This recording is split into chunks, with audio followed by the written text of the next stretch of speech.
बिस्मिल्लाहिर्रहमानिर्रहीम। अस्सलाम वालेकुम स्टूडेंट्स।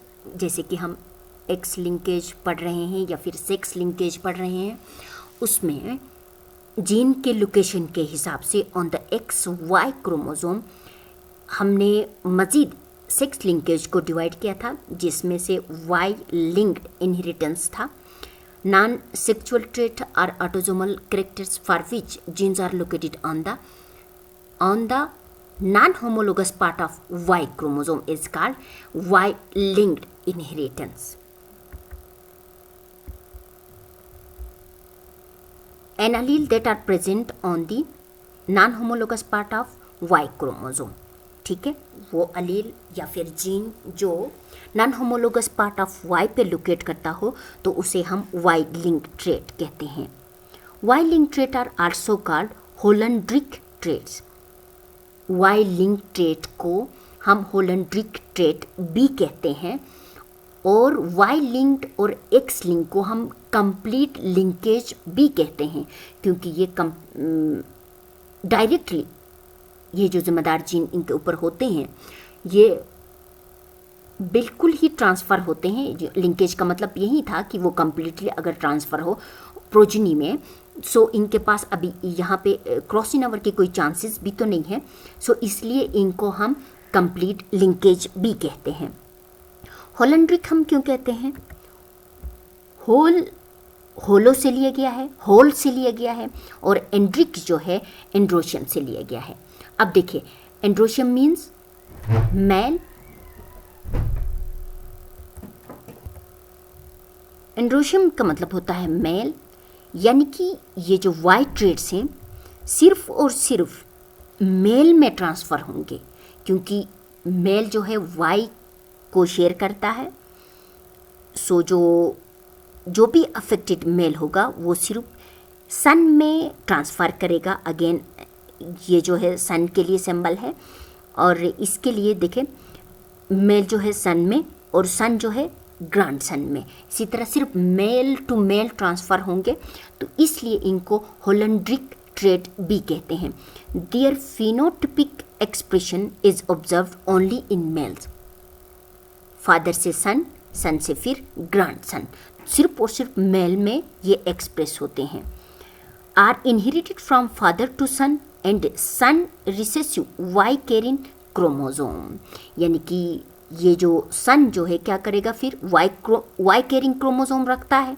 सो ये अगले नस्ल में सिर्फ अपने मेल बच्चों में ये ट्रांसफ़र करेगा, यानी सिर्फ अगर सन पैदा होंगे तो वो अफेक्टेड पैदा होंगे। एग्जाम्पल में हाइपर ट्राइकोसिस, ये देखिए, यानी कि जो ईयर पिना पे जो हेयर्स होते हैं इनको कहा जाता है, ये सिर्फ मेल में नज़र आएंगे। अब अगर आप अपने घर में भी देखें, पापा बाई इनमें नज़र आएंगे, जबकि फीमेल मामा या दूसरे उनमें नज़र नहीं आएंगे। परक्यूपाइन मैन यानी कि इनके बॉडी पे जो हेयर्स होते हैं बिल्कुल स्ट्रेट होते हैं। वेबिन टोज, इनके टोज या जो फिंगर्स होते हैं वो वेब लाइक होते हैं, थोड़े फैले हुए से होते हैं as compare to female. Sex limited traits, non sexual character for which genes are located on autosomes but their expression is under control of the sex hormones of individual. इसको कभी सेक्स लिमिटेड ट्रेट्स के साथ mix ना कीजिएगा। अब देखिए, sex limited trait में क्या है? Non sexual traits are autosomal character for which genes are located on the sex chromosome. ये नॉन सेक्सुअल कैरेक्टर्स हैं और इनके लिए जो रिस्पॉन्सिबल जीन्स हैं वो सेक्स क्रोमोसोम के ऊपर हैं, जबकि नॉन सेक्सुअल कैरेक्टर्स जीन्स जो हैं ऑटोसोम पे हैं, लेकिन इनकी एक्सप्रेशन जो है सेक्स हार्मोन के ऊपर है। इनका एक्सप्रेशन कंट्रोल किसके पास है? सेक्स हार्मोन के पास है। Their character usually limited to one sex, या फीमेल में या मेल में ये लिमिटेड होगा। देखिए, अभी सेक्स क्रोमोसोम के लिए XY के ऊपर जो जीन्स होंगे ऑटोसोमल कैरेक्टर के लिए, उनको हम सेक्स लिमिटेड ट्रेट्स कहते हैं। जबकि अगर ऑटोसोम पे कोई नॉन सेक्सुअल कैरेक्टर है लेकिन इनको कंट्रोल सेक्स हार्मोन करे तो उसे सेक्स लिमिटेड ट्रेट कहा जाता है। एग्जाम्पल्स हैं, breast growth in human is limited to men, यानी कि दाढ़ी सिर्फ मेल्स में ही होती हैं, और जो मेमोरी ग्लैंड है, ब्रेस्ट डेवलपमेंट है, वो फीमेल्स में होती हैं। अगर और दूसरा, genes for milk yield in dairy cattle affected only cows, जो मिल्क यील्ड इन जो डेयरी केटल्स हैं वो सिर्फ काउज में होती हैं। सो यानी कि इसमें जो है, अगर ह्यूमन की बात करें तो जो एंड्रोजन होता है, एंड्रोजन सिर्फ मेल में ही सिक्रेट होता है, तो इसमें ब्रेस्ट की डेवलपमेंट होती है या फिर दाढ़ी की डेवलपमेंट होती है। और अगर आप लोग ये कहते हो कि फीमेल की डेवलपमेंट में, ब्रेस्ट डेवलपमेंट में सिर्फ उसकी मेमोरी ग्लैंड में जो सेक्स हार्मोन का काम होता है, और ये एक नॉन सेक्सुअल कैरेक्टर्स हैं जो कि इनके लिए जिम्मेदार, जो इनका कंट्रोल किसके पास होता है, सेक्स हार्मोन के पास होता है। Sex influence trait, non-sexual character for which genes are located on autosomes but its expression is under control or influence of the sex of individual. Again ये मिक्स ना हो, अगेन वही जो डेफिनेशन है, sex linkage में non sexual trait are autosomal character for which genes are located on the sex chromosome. दूसरा definition जो थोड़ी देर पहले हमने किया, non-sexual traits for which genes are located on the autosomes but their expression is under control of the sex hormones of the individual. अब देखिए, sex limited trait में expression किसके हाथ में है, सेक्स हार्मोन्स के पास है, और नॉन सेक्सुअल कैरेक्टर के लिए जो जिम्मेदार जीन है वो सेक्स क्रोमोसोम के ऊपर है। जबकि यहाँ पे नॉन सेक्सुअल कैरेक्टर के लिए जो जीन जिम्मेदार हैं वो ऑटोसोम पर है और इनका कंट्रोल सेक्स क्रोमोसोम पर है, सेक्स क्रोमोसोम पर है। और इसके लिए हम एग्जांपल लेते हैं, बाल्डनेस, गंजापन। गंजापन के लिए जो बी है, capital B is responsible for baldness, यानी कि डोमिनेंट फॉर्म में बाल्डनेस होगा। It is recessive allele small B for the normal hair, और नॉर्मल हेयर के लिए जो रिसेसिव अलील होगा दैट इज स्मॉल बी।